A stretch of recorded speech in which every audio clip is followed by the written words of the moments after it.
I will say that researching this was like the first line of Great Expectations. It was the best of times. It was the worst of times. Because I loved learning about the Maya. Okay, yeah, it's really cool. They're objectively cool. I loved learning about their calendar system. Mm-hmm. I hate the New Age nonsense that I tried to understand. It was the worst thing that I've done for this podcast. Wow, that's saying something. We ate Soylent.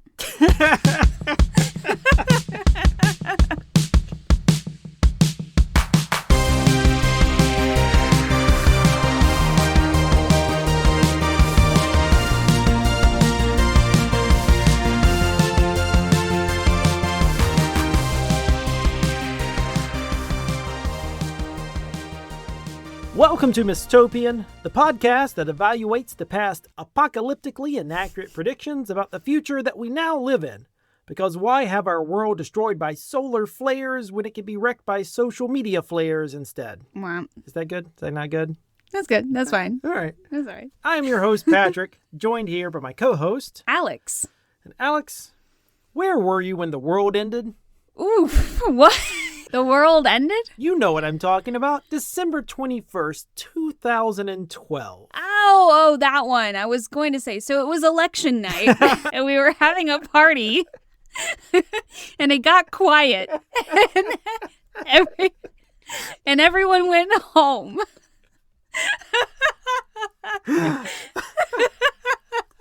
Not that apocalypse.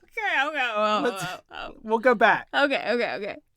The 2012 Mayan apocalypse. Okay, that one. At home, I guess? You didn't go out to celebrate. You didn't have a 2012 end of the world party. No, I probably had to work that day, and then I did nothing because the world didn't end. Because it didn't. No. There's lots of times when we do this podcast where it's like flying cars. Oh, maybe that's a prediction. Maybe it's off base for getting actualized by this date, but maybe it'll still happen. Yeah, we're almost there. You know, it's always 5 to 10 years away. But this is a prediction that is on this specific date. Very specific. It's going to end. Yep. The whole concept of the 2012 apocalypse idea is the idea that the Mayan calendar ends, and thus that is a prediction of the world ending. Right, because as we all know, when I hit December 31st, the last day on my horse-a-day calendar, and I tear that off, then that means that everything's over, right? There might be a little bit more to it than that. Okay, all right. Do you remember people talking about 2012? Oh, yeah. I mean, I remember there was so much leading up to it. There was tons of, internet on the message boards and the blogs and all that about the end of the world.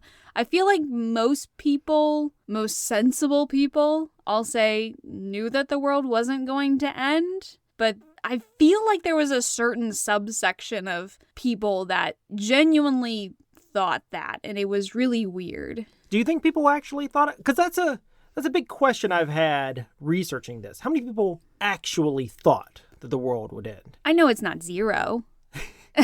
I know it couldn't be. There's people that always just think that the world's going to end, and why not hang your hat on this specific apocalyptic prediction as opposed to any other one? That's a very good point. I want us to get back into that 2012 headspace, so let's check in with one of the last bastions of true journalism, local news.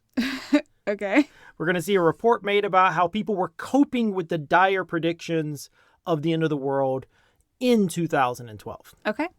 And more than 100 San Diegans are preparing for the end of the world. They are part of a growing movement of those who believe a Mayan prophecy predicts the end of days on December the 21st. 10 News reporter Natasha Zuvez delves into the secretive community of San Diegans who call themselves preppers. He's wearing a gas mask and a machete. Okay. With his gas mask on and machete in hand. Oh, no. Nico this Sanchez is like a LARPer. Says he's ready a for doomsday December 21st. LARPer. It means possibly the end of the world. I do know about the Mayan calendar. I have done some research on it. The Mayan calendar only extends to December 21st, 2012. Some people interpret that as a Some prediction people. for the I end love of the the nebulous world some on that people. date. I've seen how horrific people can be when they really want to be. Sanchez is a Gulf War veteran. Now he's a prepper, prepared to survive the worst, and he trains others to do the same. How to pack a bug-out bag with medication, a light source, and food for years. It's a growing phenomenon. He's only one of 102 confirmed 102 is preppers oddly in San specific. Diego. People getting prepared for December 21st this year should be prepared for any possible scenario, whether it be the end of days, civil unrest, nuclear attack, flood, hurricane, earthquake. Okay. Do you think that guy knows how to actually, like, use a weapon, or is he just imitating, like, what he sees on TV? He said he's a Gulf War veteran, so A lot Probably. of experience with machetes, being a Gulf War veteran? I mean, I don't know. He's got a whole tactical.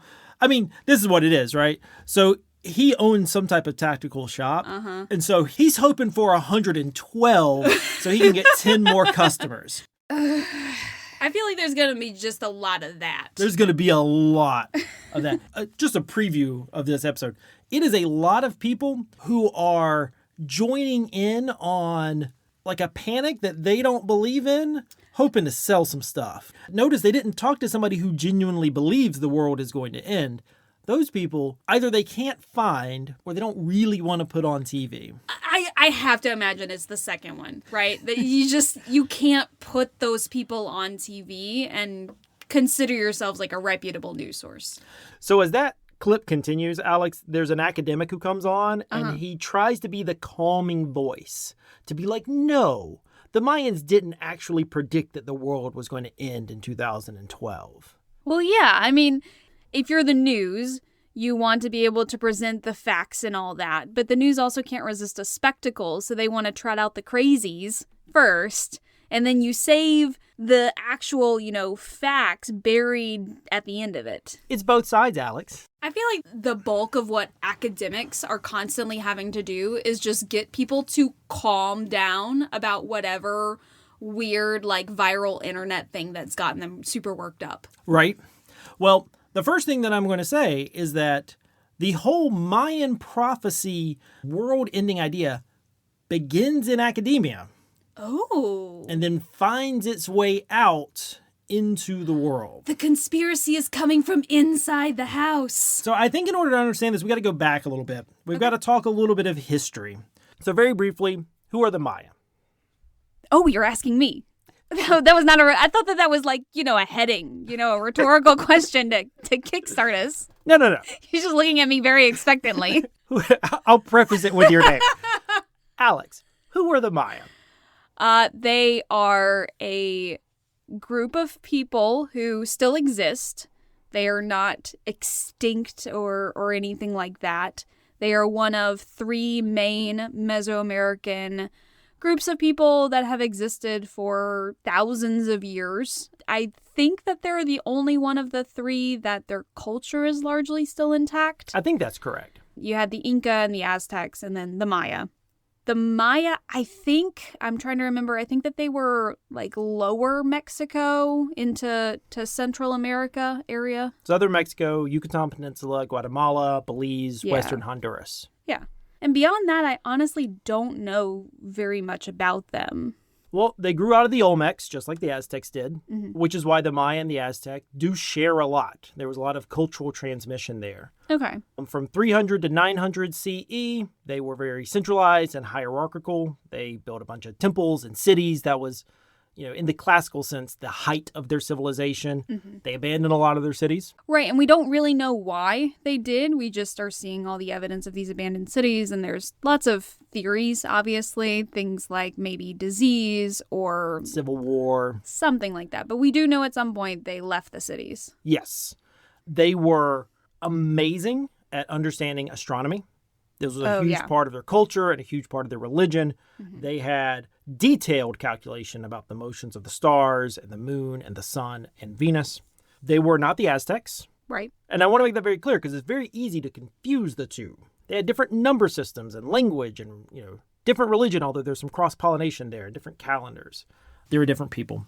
It definitely have to have different calendars because this whole 2012 apocalypse is based specifically on the Mayan calendar. Although you will be surprised the number of times that I see the Aztec sun calendar used as a graphic in talking about the Mayans. Oh. It's a very specific, Aztec artifact, but it's a calendar and it's a circle that they'll go, the Mayan calendar, and then they'll show the Aztec calendar. Oh, well, that's good to know in advance of doing any sort of social media posting, is to make sure that I'm finding a Mayan calendar and not an Aztec calendar. Oh, yeah, definitely. Definitely do that. The Aztecs were probably a little bit more bloodthirsty at this time. They both did practice, some ritualistic executions, although by the time of the Spanish conquest, the Maya are more into just kind of blood rituals. I see. As opposed to the pulling the heart out of the people bit. Yeah, they were cutting their own penises and vaginas and smearing blood on idols. That thing. Oh my gosh, you can't... No, you can't say it with that tone of voice. You can't just, and they were cutting their penises and vaginas and blah, blah, blah, blah, blah. The blood ritual thing. We all know the genital blood ritual thing. No, sorry, you just... I'm not trying to judge their culture. No, you say it so nonchalantly, like, the genital thing. That's just where they were in the 1700s. Okay, all right. Didn't they also, I could be getting this mixed up, but is part of the reason that they managed to survive, whereas the Aztecs were pretty much decimated by the Spanish, did that have to do because they left their cities, because they were a lot more isolated? That's my understanding. They were a lot harder to conquer because they were all out in these much less centralized, smaller cities. It was harder to kind of come in and swoop them up and take control. It's not like marching on Tenochtitlan or anything like that. Right. So let's talk about their calendar system, because they have multiple different types of calendar systems that they use for different, purposes. Okay. So one, they have a calendar that is 365 days in length. That's impressive. It's, basically our calendar. It's called the Hob. It's got 18 months of 20 days and then a final month of 5 days. Okay. So that's the basic solar calendar. So they just tack on just one extra month of 5 days on it? Yeah, just to make it kind of even out. Okay. 365 is not a very good number for divisibility. No, it's not. I'm thinking about what would a 5-day month look like for us? Would that be like a special month where you do nothing? It's like a holiday month? Is that like a really cool month, or is that like a really lame month? I believe that the Mayans thought it was unlucky. Oh, ooh. So that's one calendar. They have a complete other calendar that is based off divination and prophecy. That is called the Tzolk'in. It is 260 days, which is about 8.5 months, which lines up pretty well with gestation. Oh, interesting. So imagine both of those as two different sized wheel cogs. Okay. Can you picture that in your mind? And they're both spinning. I can also physically picture that because you're doing nice little circles with your fingers right now. But Alex, the people on the podcast can't see you doing that. That's why I was narrating it. And imagine that there's a dot that's the beginning of, whatever calendar for each. And as it goes around, they're not going to line up most of the time. It's like when your windshield wipers sync up with the person in front of you for like a glorious second. Right, because they're off, and they're off, and they're off, and then they hit, and they're on time. Exactly. Together. That is one form of calendar for the Mayans called the calendar round because of the way it kind of syncs up. It's about every 52 years. Okay, so it's like it's this day on this calendar and it's this day on that calendar. That's like right. the day that it is. And then when it's both day one on both, that's like a new cycle. Okay. The Mayans were very big into cycles. It makes a lot of sense. That's not the calendar we're talking about, though, with the 2012 stuff. Okay. And I realize that might make things confusing, but when you see all these different things, I think it's important to point out that this is the calendar they use most of the time. That didn't have anything that runs out. It's just constant cycles. Yeah. In terms of like how you use that 52-year calendar round, that's largely about what most people's lifespans are going to be about. Sure, yeah. That makes sense. You don't use that for history. You use that more internally, more, for an individual's life. Yeah, if you're talking thousands of years, that can get a little difficult. Yeah, and there's no fixed point. There's no year zero. It just kind of cycles and cycles and cycles. There's another calendar that they use that does have a fixed point, that has a year zero or a year one. Okay. Sorry, year zero is 9 Inch Nails. Different year zero. And so that's what you would use to reference any event that doesn't exist in the 52-year calendar round cycle that you're currently in. Okay, so if you're wanting to talk about some, I don't know what you talk about back then, but some war that happened 200 years ago or something. It would be what ruler was in power when they built this temple, something like that. So it's got a number of repeating periods of time. Okay. A day, that's called a kin. But then there's a set of 20 days, which is called a winal. And then there's a set of 18 winals, which is called a tune, which is 360 days, very close to the 365 calendar. Then they've got 20 tunes, which is called a katun, which is about 20 years. And then there is 20 katuns, which is 144,000 days, which is something called a baktun. Does that all make sense? Sure, yeah. I mean, you're not going to quiz me on this, right? I absolutely am not. But yeah, I mean, we have divisions, right? We have days, we have weeks, we have months, we have years, we have decades, we have centuries, we have millennia. Like, I get that. Yeah, and this is just their version of it. Sure. Most of it is based off 20s and then 18s. Okay. So that's what's generally pretty common. They use a specific type of hieroglyphic in order to write those numbers. And so it's a very specific, set of pictures that you would see in a lot of temples and stuff that had those specific years on them. Okay. But the Mayans forgot how to read that. How? How does that happen? It happens when the Spanish come in and then torture you to make you stop practicing your prior religion. Sure. Okay. Yeah, this is the yada, yada, yada. Everybody knows the Spanish Inquisition. There was a religious leader in southern Mexico named Diego de Landa. Mm-hmm. And he was trying to convert all of the Mayans, and he used the tools of the Spanish Inquisition to try to get them to stop practicing their quote-unquote pagan religion. Pain, screaming, blood, death.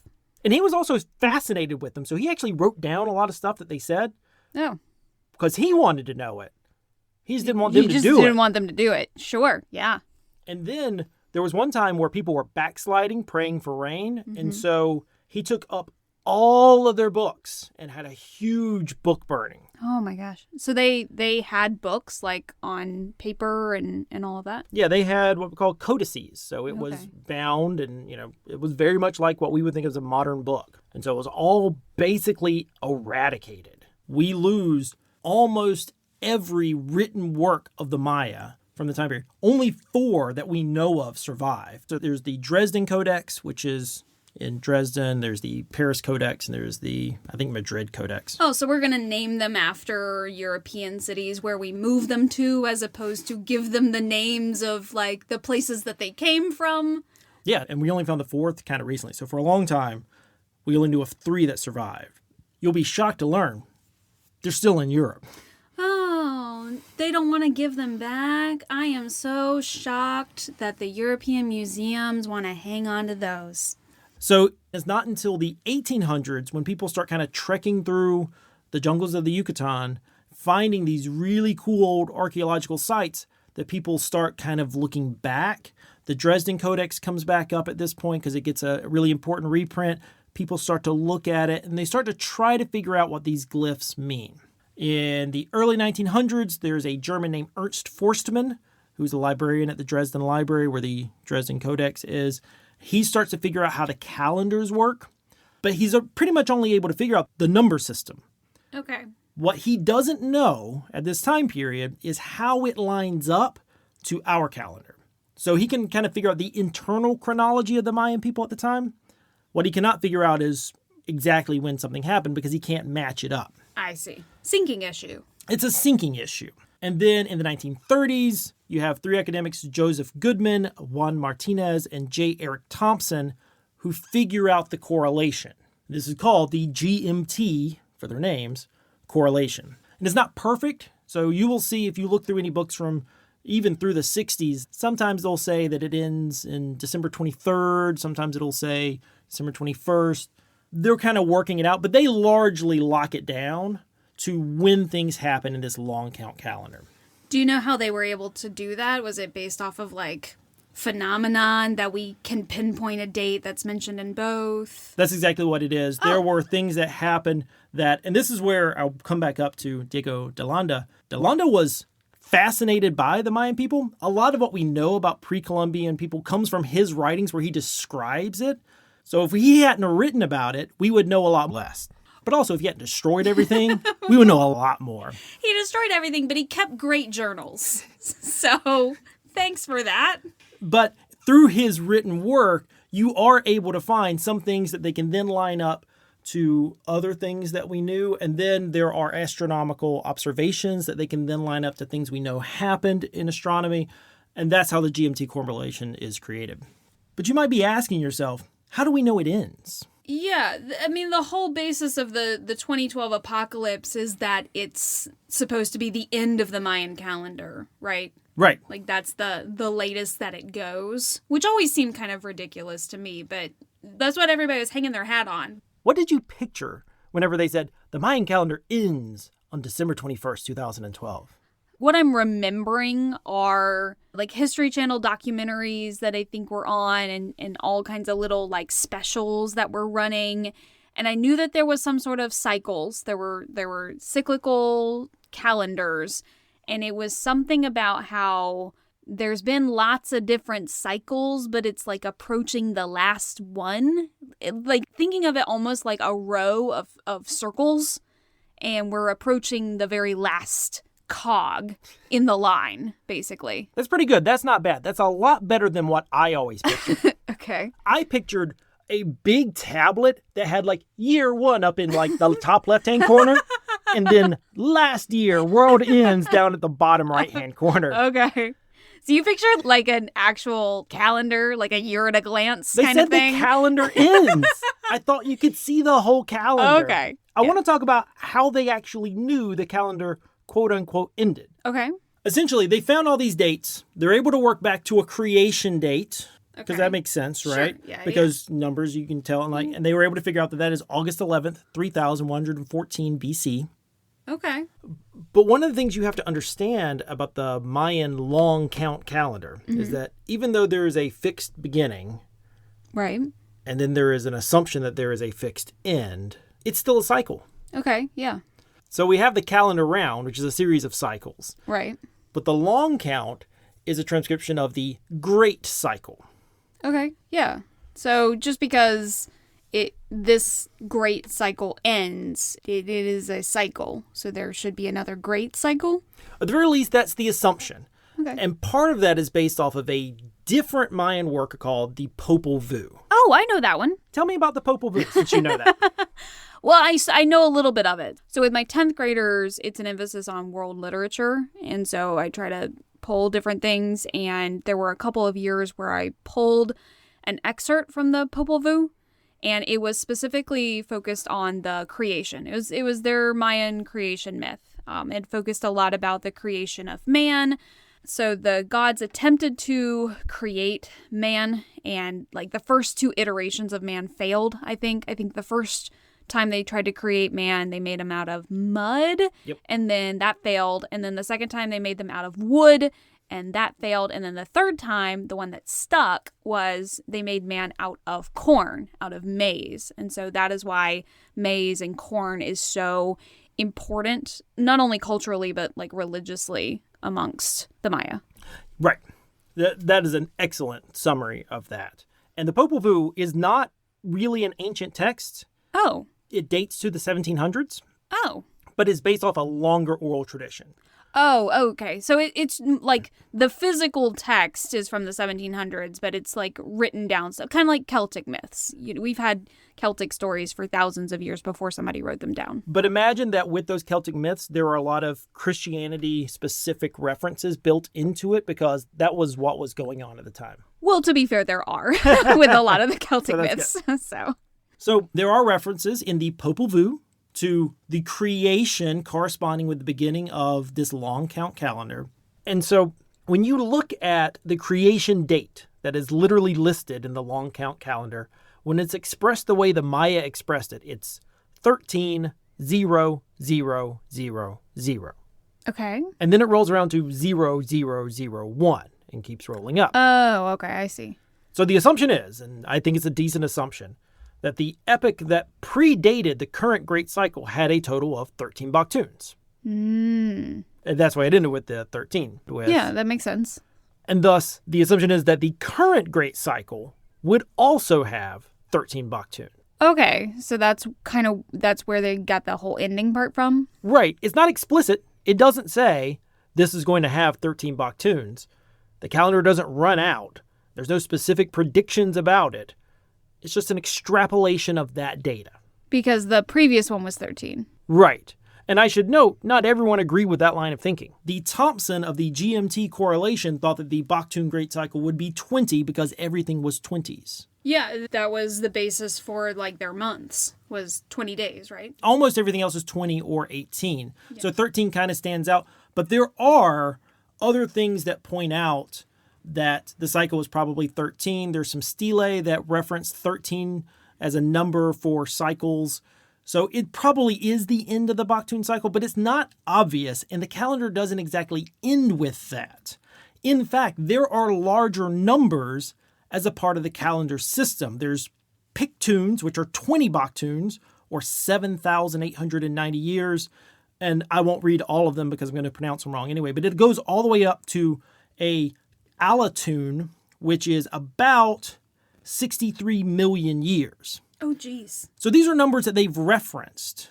Yeah, okay. So if they basically have a term for 63 million years, then the idea that things were going to end in 2012, I feel like becomes even more absurd. Why create a term for 63 million years if you don't think that the Earth's going to last that long? What a tremendous segue, Alexandria. Smooth like butter. Thank you so much. I guess the conception is that previous to this great cycle, there are references in the Popol Vuh to man ending. Man was created multiple times out of different materials. So there could be an assumption that on the end of this 13th Baktun that all man would be destroyed by the gods and then made out of a new material. Oh. But it's an assumption. We'll look later at some prophecies for the Katun cycles, and they believe that a prophecy for one Katun would happen over and over again as we got to that Katun again in the cycle. Getting a nice Wheel of Time vibe from that. Yeah, exactly. I don't know that reference because I never read it, but that sounds right. Just like there's a big wheel and you keep coming back to that same time. Things keep happening again and again in those cycles, just manifesting in different ways. Which makes sense. Okay, so you were asking, how do we get to the idea that it might be an apocalypse? And it starts with an academic named Michael Coe. Michael Coe is a very respected academic who wrote a book in the 1960s called The Maya. I'm going to let you read out loud his quote about the end of the 13th Baktun. And you'll note that the date is wrong because the GMT correlation is not perfect at this point. Okay. The idea of cyclical creations and destructions is a typical feature of Mesoamerican religions, as it is of Oriental. The Aztec, for instance, thought that the universe had passed through 4 such ages, and that we were now in the 5th, to be destroyed by earthquakes. The Maya thought along the same lines, in terms of eras of great length, like the Hindu Kalpas. There is a suggestion that each of these measured 13 Baktuns, or something less than 5,200 years, and that Armageddon will overtake the degenerate peoples of the world and all creation on the final day of the 13th. Thus, following the Thompson correlation, our present universe would have been created in 3,113 BC to be annihilated on 24th December AD 2011, when the great cycle of the long count reaches completion. 2011.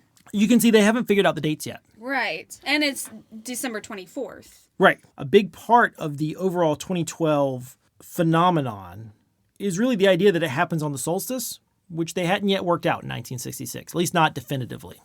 In a lot of ways, this begins with Coe, but it doesn't really pick up in academia that much. There's a few references here or there. I saw it echoed in 1 or 2 books, but for the most part, if you looked at a book and they were talking about the long count, they were curious about the beginning. They were not that curious about the ending. So this that I read was basically the first instance of somebody suggesting Armageddon. There were people who suggested that it might be the end of the Great Cycle, but he's the first person putting 2 and 2 together, saying the end of this cycle would be like the end of the previous cycle where we were washed away when we were made out of wood and then we got remade as maize. That's really interesting because I've read that section of the Popol Vuh, and I feel like there was zero indication that once man was made out of maize, corn, that it wasn't going to stick. To me, the way that I read it was the reason why it worked was because of the importance of maize to the people. It was religious, it was sacred, and so it was like they had finally figured out the right formula. Not that there was any sort of indication that this was going to go away like the mud and the sticks versions, which happened pretty quickly. Yeah, I think you're right. Good. I am right.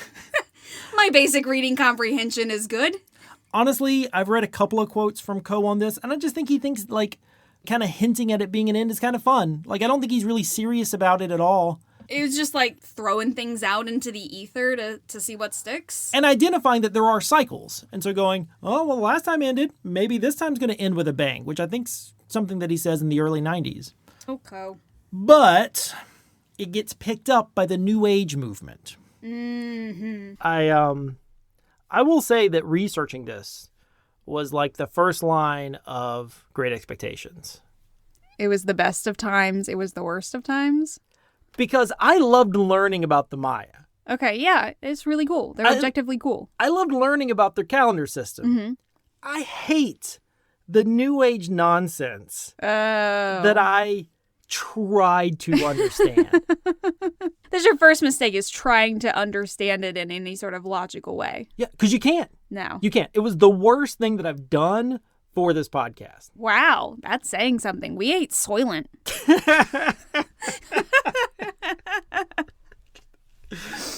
Okay. In 1975, 2 books are published.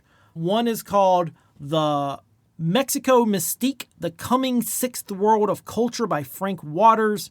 He says that the world will end. Well, he actually talks about a lot of world-ending stuff. Like, he doesn't just focus on 2012 in that. First of all, he also mentions 2011 because he's referencing, I think, older works before the GMT correlation gets kind of locked down.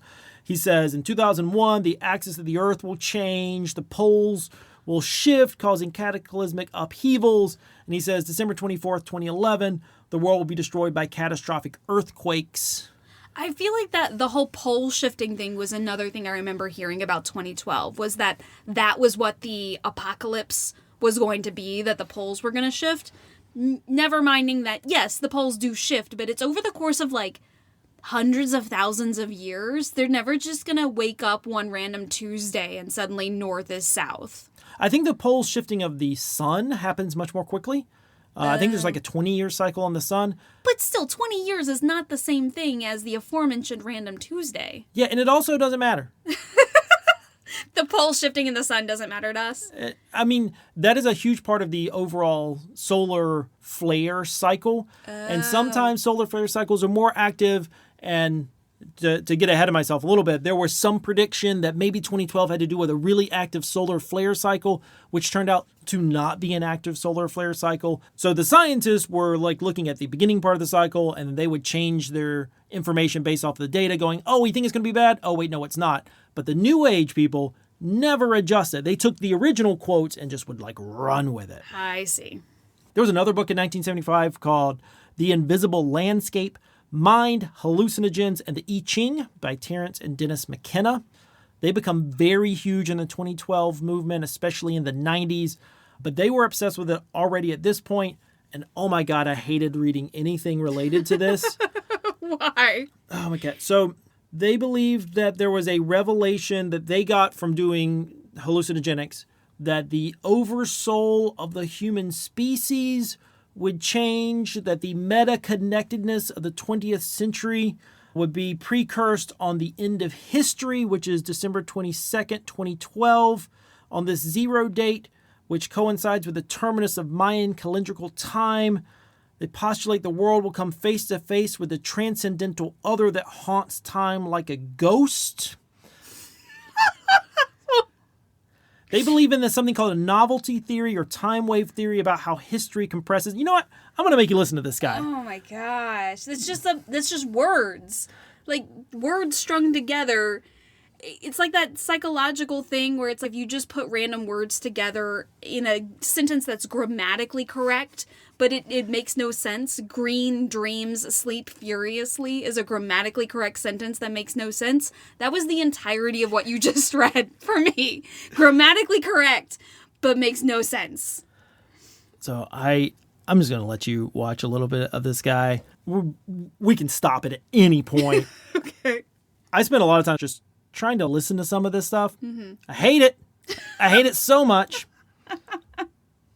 We are living through, in a 67-year That is not the voice I was period that expecting. stretches from 1945 to 2012, a compressed version of a larger historical epoch, 4,306 years long, that also ends in 2012. So that Dude has crazy we eyes. have reached, by this reckoning, the late 700s right now. This is what we are living through. And ahead of us lies the Gothic Renaissance, the European Enlightenment, the discovery of the Newtonian mechanics, the discovery of the New World. That all lies ahead of us. It all has to be compressed into the next 22 years of time. And Wait, that why is does what it have to be accounts for compressed? the I would try to answer your question, but I have crazy literally quality no of idea. modernity. It's what accounts for fads and fashions. You know, hemlines are rising and falling in a rhythm based on the rise and fall of empires millennia ago. And these things are as causally linked as the orbit of the Earth is linked to the sun, you see. Because we are being drawn toward the attractor through shorter and shorter epochs. Sorry, I'm also really But distracted there by is the material of his shirt. It looks comfy. Okay, I can't stand this stuff. It doesn't say anything. Just trying to find a claim to then in any way evaluate is so difficult. Reading any of that and trying to follow his line of reasoning, I feel like my students when I give them like a text from the 1600s to read where they're just staring at it in total blank incomprehension. I'm really struggling with figuring out just the sheer verbiage and the vocabulary. It's like this like weird cultish vocab where it creates this inside group and an outside group. And if you know the lingo and you know all these terms and can use them, it makes you feel special. And it makes you feel like you're on the in of this conspiracy. And I am not in. I am in no way on the inside of this. This is just so nonsense. I listened to a whole 45-minute lecture by this guy. How was your brain not banana pudding at the end? I listened to it on double speed. So it was really that dude's voice on double speed, I can only imagine he had to have sounded like a deranged chipmunk. So it was about 20 minutes. Oh my But gosh. it was wilder than that in so many ways. He talks about how biology has set us up to be able to stop the coming catastrophe, that the development of nuclear weapons is not a negative thing, that it is our biology giving us the ability to do that so that we could then stop something coming from space. That's stupid. Honestly, he sounds extremely cogent next to the next guy that I'm going to talk about. So you've got Frank Waters, you've got the McKenna brothers. They kind of start in the 70s, but nothing about 2012 takes off until 1987. We're going to watch a news story from CBS Sunday Morning that covers the event that really starts the popular consciousness of the 2012 phenomenon. Guess what that is? Oh, is that the Aztec calendar? That's the Aztec calendar. That's not Mayan. I feel like that's August also like the 16th, coin in Pirates of the 1987. Caribbean. A day for worldwide meditation, music, and dance. For that was the day of the so-called Harmonic Convergence. Good afternoon. It was the brainchild of art historian Jose Arguez, who said the convergence was based on the ancient Mayan calendar and on a relatively rare alignment of the planets. And if we play our cards, our flutes, and our wind chimes right, we could be in for a new age of peace and love. We have to do something, and we have a responsibility to change the consciousness on the planet. As for Convergence creator Jose Arguelles, well, his expectations were literally out of this world. There may be UFO sightings, or there may not be, but there will definitely be some type of communications of an extraterrestrial nature. As it happened, there were no confirmed UFO sightings that day, that we know of anyway. Still, many thousands of celebrants were spotted at Convergence venues all around the nation and the world, ranging from Stonehenge to the pyramids of Egypt to New York City's Central Park. A worldwide convergence of people of goodwill and good cheer.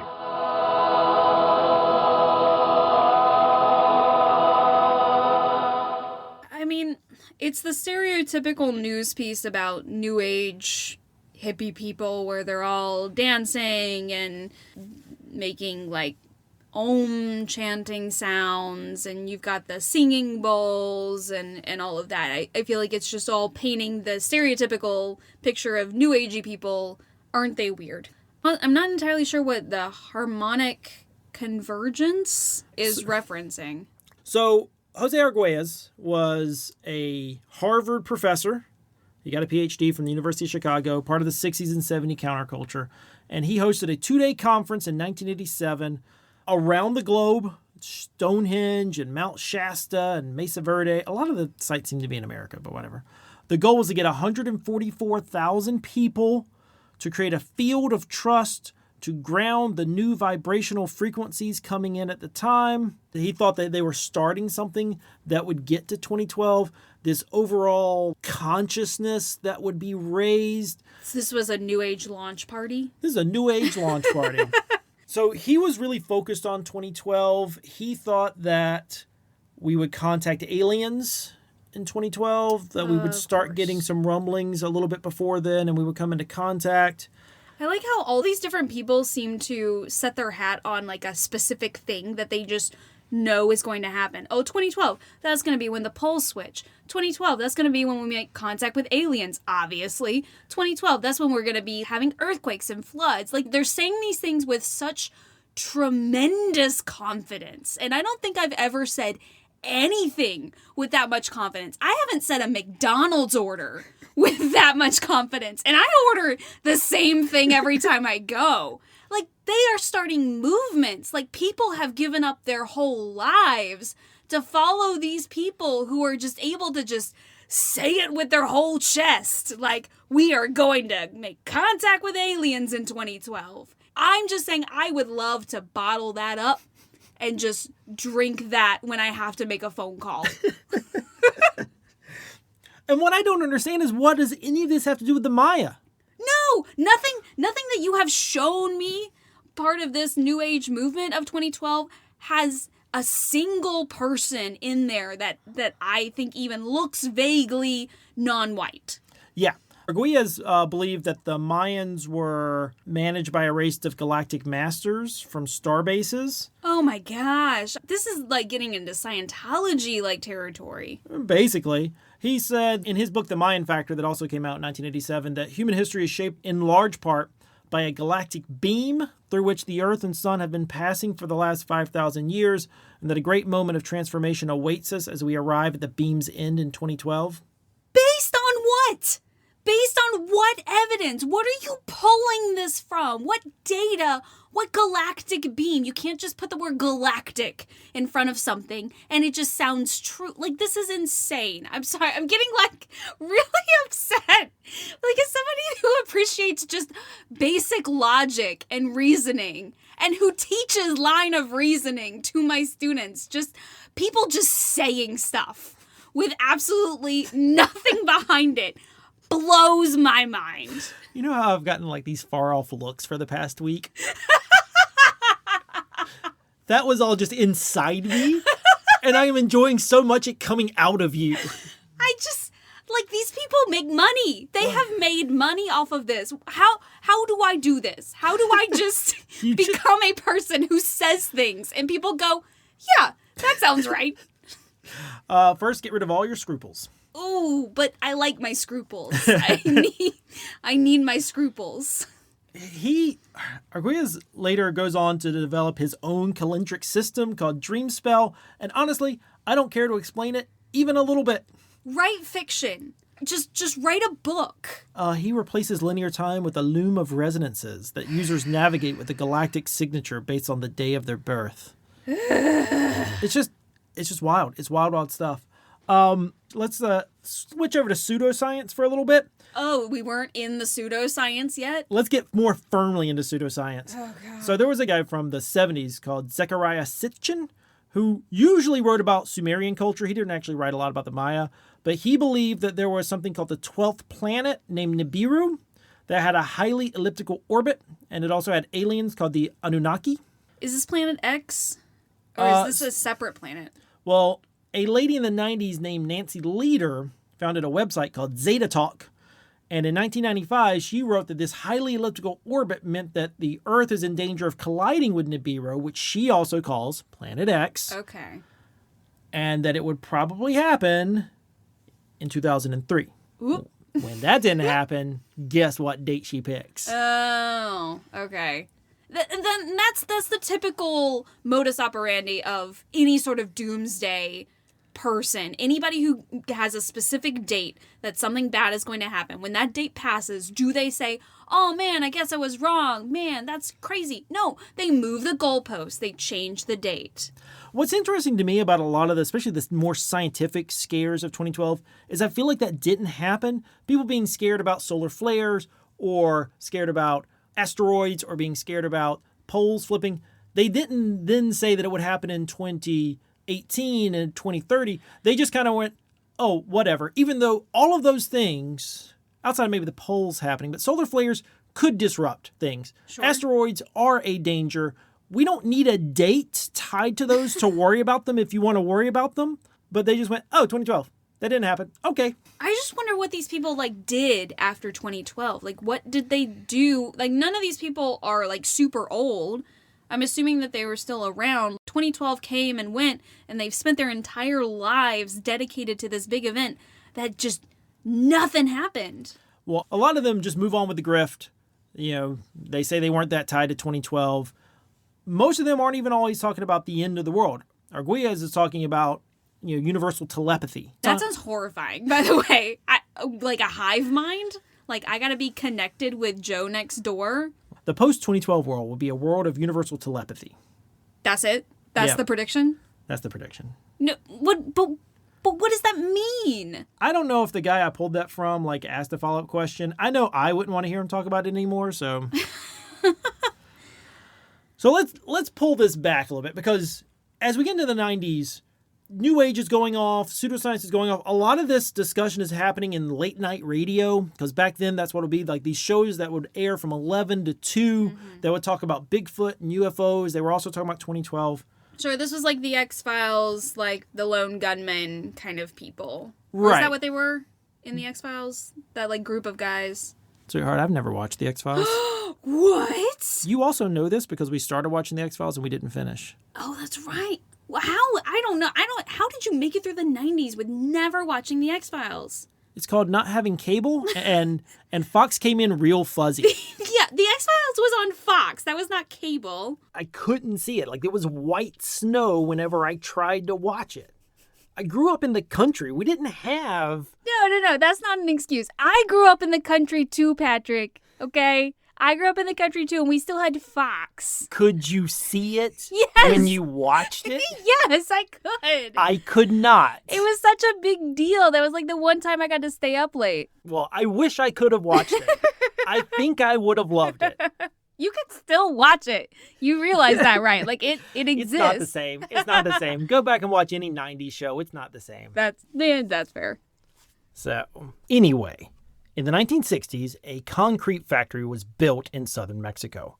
And when they were building this factory, they find a bunch of old Mayan tablets. They turn these over to a museum, but it takes a while for them to be able to decipher them. Essentially, we talked about how the calendar system was figured out in the early 1900s, but overall Mayan writing took a tremendous amount of time to decipher, and it is a lot of guesswork. The Mayans use a lot of basically synonyms.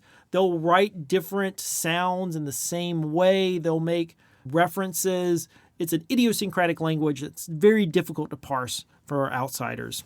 I imagine it was a lot easier to figure out the number system first. It's a lot more concrete, I think, than the overall language. Much like the concrete factory that discovered these tablets. You were just killing it with these segues. In 2006, two apographers, Stephen Houston and David Stewart. And Stewart is a really big name in Mayanist cultures. He was like a child prodigy at being able to understand this stuff because his dad worked on it, and he would go with his dad down to the Yucatan and translate stuff even as a very young kid. Question, what's an apographer? Someone who translates hieroglyphics. Oh, okay. Yeah. So they found a reference to the end of the 13th Baktun. This had never been found before. Like, all of this talk about 2012 came from an assumption, and they find a reference. Oh, no. And David Stewart posts it on a little archaeological listserv, and then it gets sent out to the rest of the internet. And it seems to reference the end of the 13th Baktun as the end of the Great Cycle, and included something about gods descending on Earth, and people lost their minds. Well, yeah. I'm sure for a lot of people, this was complete 100% validation of everything that they've been predicting about 2012. And then later when he walked it back, they're all angry and like, why is he doing this? Stewart writes on his website, I'm partly to blame for the attention given to Monument 6, which was what he was translating, after some years ago when I posted a brief, off-the-cuff analysis of each glyph on a listserv, which I labeled the passage as Tortuguero Prophecy. Little did I know back then that this would help set off a frenzy on many New Age websites, associated forum discussions, and even a few book chapters. He now says it doesn't refer to the end of the Baktun at all, and his partner says it has nothing to do with prophecy. Well, I mean, to be fair, this guy was just posting with his little archaeology friends on a little listserv. I mean, it was a work in progress. He was getting feedback, and it sets off a renewed debate about it. But let's really think about this. You didn't hear about this from reading a New Age book. People didn't hear about this from a listserv or for anything. Archaeologists. For archaeologists. Most of us were not listening to weirdo radio in the 90s. We heard about this from really two things. One, the 2012 film. Yeah. Which I didn't look up a lot about. I never saw it. It just struck me as the vaguely, like, just a disaster movie that they chose to slap the 2012 kind of moniker on. I remember they're, like, loading all of humanity onto, like, these planes to, like, take them off of Earth or something. Yeah, I don't know. I didn't see it either. It's by Roland Emmerich, who is a real hit or miss type of director. Yeah, and I think this was supposed to be one of the misses. The screenwriter based it off a book called Fingerprints of the Gods, which is a 1995 pseudo-archaeology book that's about the end of the last ice age. But it doesn't really have anything about the Maya. It's got a little bit.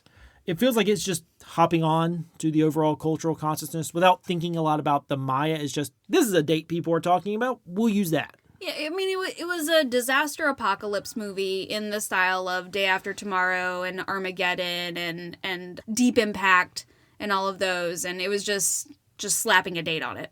You know, I kind of realize now that I don't know the difference between The Day After Tomorrow and 2012. I just now, as you said that, I realized I thought they were the same film. Oh, really? I'm not sure which one's which, because I think I've seen maybe a little bit of The Day After Tomorrow, but I thought that was 2012 in my mind until you just reminded me. Those are different movies. Yeah. Day After Tomorrow has got Jake Gyllenhaal and Dennis Quaid, and like there's this spontaneous like sudden ice age basically where New York gets like super frozen. Okay, yeah, I thought that was 2012. I haven't seen a second of 2012.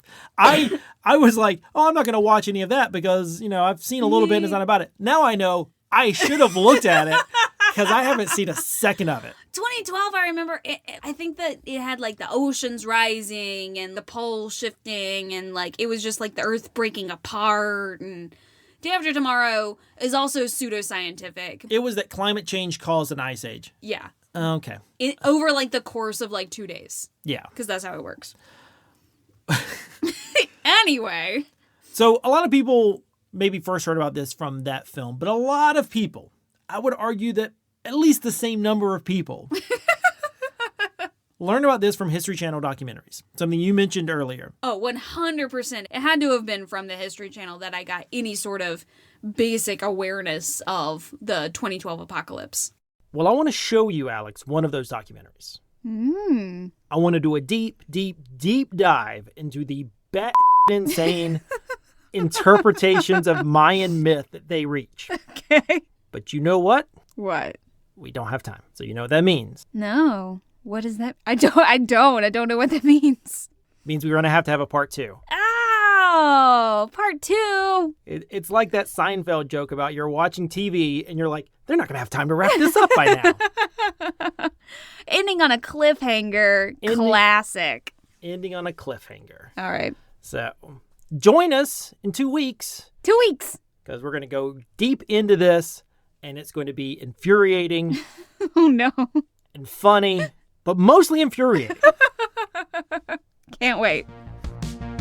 Well, friends, that's our show. If you're enjoying Mistopian, take a second out of your busy day to rate us and review us on Apple Podcasts or on Spotify.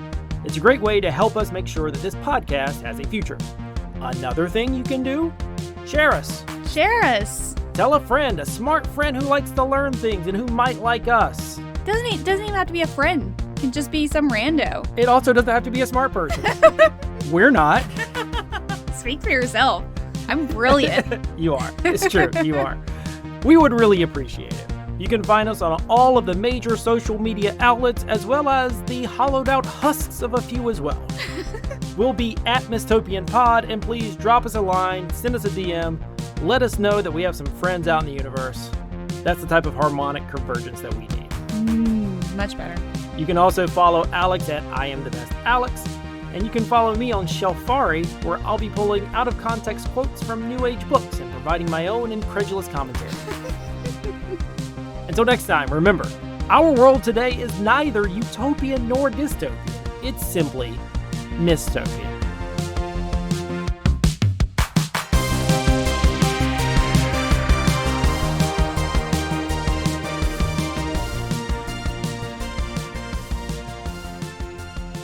What do you think a harmonic convergence would look like? For me, it'd be like going to fast food and never missing anything out of the bag. Like everything just aligns. You get your sauces the way that you want to. Do you get fresh fries? Oh, every time. To me, that's harmonic. That's the utopian vision that I want.